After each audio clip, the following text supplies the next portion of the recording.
মাস দুয়েক আগের ঘটনা। একটিমাত্র ঘটনা প্রকাশ্যে আসতেই নড়ে গিয়েছিল তৃণমূলের ভিত, যার জেরে ইডির হাতে বন্দি সন্দেশখালীর বাঘ শেখ শাহজাহান সহ তার বাকি দুই শাগরেদ। এর মধ্যেই দ্বিতীয় দফার ভোটের দিন সন্দেশখালীতে নামে ন্যাশনাল সিকিউরিটি গার্ড। সেই দিন থেকে রাজ্যে আরও চড়েছে রাজনৈতিক পারদ।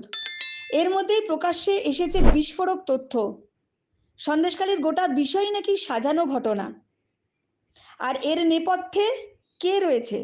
এর নেপথ্যে মূল যে নায়ক, তিনি রাজ্যের বিরোধী দলনেতা শুভেন্দু অধিকারী।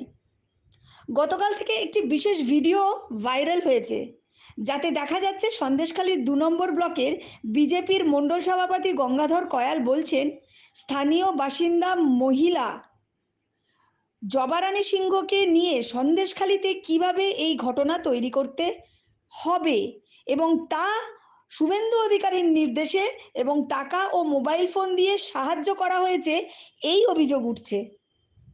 আমি ধরে একটা টিমকে নামাতে গেলে তার তো একটা খরচ থাকে, সে কেন নামবে, সে কেন সে এদের মতন এরকম পাওয়ারফুল আন্দোলনটা এতদিন টিকে আছে কেন? 3টে ছেলেই এধার ওধার করছে, তাদের কি শুভেন্দু দেখেনি? দেখেছে, কিন্তু আরগুলো মানে নড়ছে না কেন? শুভেন্দুর ফেত রয়েছে, নড়া যাবে না। আর শুধু ফেতও নয়, আজকে কারণ এই আন্দোলনকে ধরে রাখার ক্ষমতা নেই কারো। শুভেন্দু এক পাক ঘুরে গেছে, তাই এখনো দাঁড়িয়ে রয়েছে।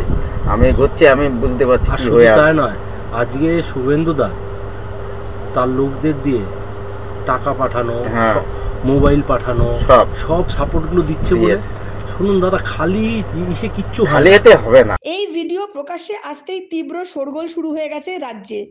ইতিমধ্যেই তৃণমূল নেতা অরূপ চক্রবর্তীর এই ভিডিও পোস্ট করেছেন। একই সঙ্গে সন্দেশখালী ইস্যুতে বিকেল 5টায় সাংবাদিক বৈঠক ডেকেছেন অভিষেক বন্দ্যোপাধ্যায়। এই ভিডিওর সত্যতা যাচাই করেনি ক্লাউড নেটওয়ার্ক।